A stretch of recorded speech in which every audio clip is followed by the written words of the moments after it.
Nashindwa kuelewa moja kwa moja tukio hili niweke katika kundi gani. Je, ni tukio la majonzi, mauaji, ama ni tukio la kutisha zaidi kuwahi kutokea hivi karibuni? Hakika hili linatisha, linaumiza, linagusa na linatia majonzi pia. Jiulize tu, wewe ni baba, uliondoka nyumbani ukiwaacha mke na watoto wako 4 wakiwa hai na majukumu ya familia. Kisha unarudi nyumbani ghafla, unakutana na miili 5 ya familia yako. Yaani mke na watoto wote 4 wakiwa wabaridi, wamekwisha poteza maisha. Hakika linaumiza sana sana sana.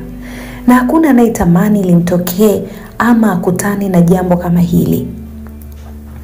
Hii unayosikiliza na kutizama ni Mseto Media. Mimi naitwa Teresia Alfred. Nikuombe mtazamaji wangu mpya ujiunge nasi kwa kusubscribe ili uwe unafikiwa na taarifa zetu nzito kama hizi ambazo huwezi kuzipata sehemu yoyote.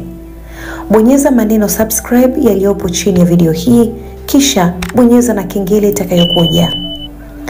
Ijapokuwa nchini kwetu Tanzania tumekuwa tukiona serikali, taasisi za serikali na mashirika binafsi yakitoa elimu kwa jamii juu ya matukio ya ukatili, maamuzi ya kupanic na kujichukulia sheria mkononi, lakini mara kadhaa bado tumekuwa tukiona matukio hayo ya ukatili yakijitokeza. Sisi Mseto Media tunaungana na serikali kuyakemea kwa nguvu na kuyakataa.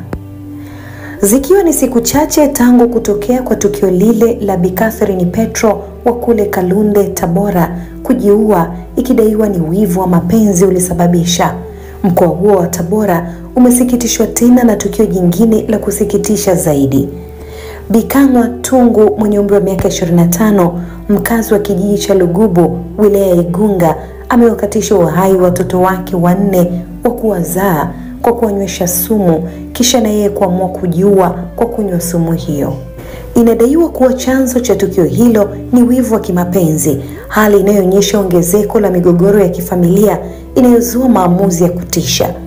Kamanda wa polisi mkoa wa Tabora, kamishna msaidizi mwandamizi wa polisi Richard Abwao, amethibitisha kutokea kwa tukio hili. Akizungumza na waandishi wa habari, alisema uchunguzi wa awali unaonyesha kuwa Bikangwa alikuwa kwenye mgogoro na mwenzi wake wa ndoa, jambo lililomsukuma kuchukua uamuzi huo wa kutisha na kusikitisha, ambapo alianza kwa kuwanywesha wanae sumu, kisha na yeye kunywa na wote wakafariki dunia.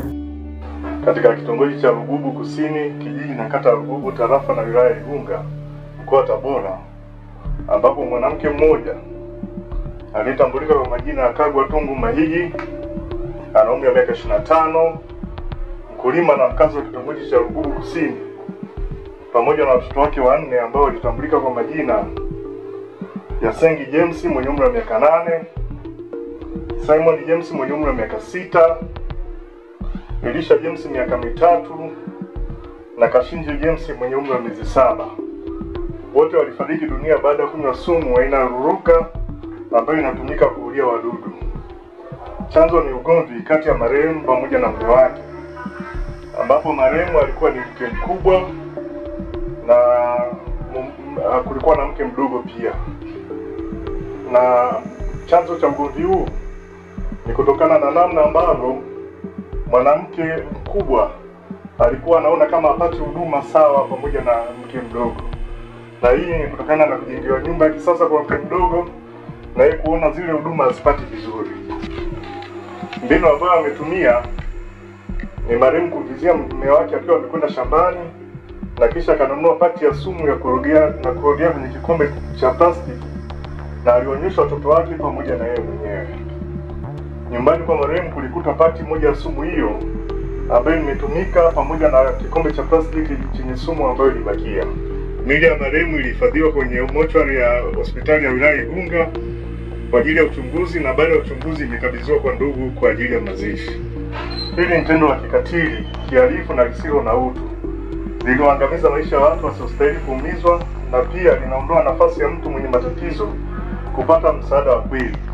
Hakuna mazingira yanayohalalisha kuumiza wengine kwa sababu ya hasira, wivu au maumivu binafsi. Jeshi la Polisi mkoa wa Tabora linalaani na kuendelea kutoa wito pale inapojitokeza migogoro ya kifamilia kutumia mamlaka mbalimbali wakiwepo viongozi wa dini, serikali na sisi Jeshi la Polisi tunalo dawati ambalo linashughulikia masuala ya jinsia pamoja na watoto ili kuweza kupata ufumbuzi wa migogoro mbalimbali. Alikuwa akiishi yeye pamoja na watoto wake na mume wake ambaye kuna siku ambazo walikuwa na wako mke mkubwa na siku nyingine alikuwa anakwenda kwa mke mdogo. Tumemshikilia mwanaume na tunaendelea kumfanyia mahojiano ili kuweza kubaini mazingira mengine ambayo yanaweza kujitokeza kuhusiana na tukio hili. Miili ya marehemu wote imehifadhiwa katika hospitali ya wilaya ya Igunga huku uchunguzi zaidi ukiendelea.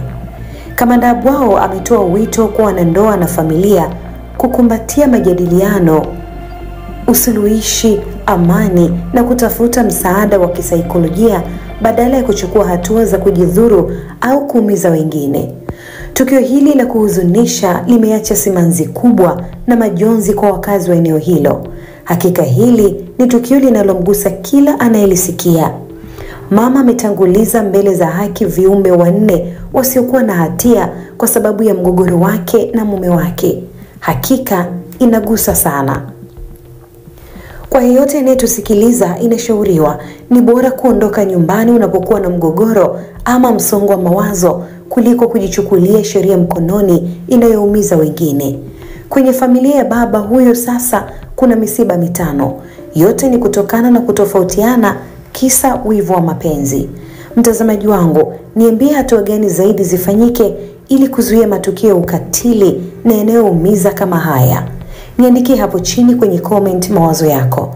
Sisi tunasema wapumzike kwa amani, watoto na mama pia. Tunatoa pole kwa baba aliyebaki na majonzi mazito. Mimi ni Teresia Alfred na hii ni chaneli yako pendwa Mseto Media, na hakikisha umesubscribe. Comment, like na kushare. Mseto Media, we connect everywhere.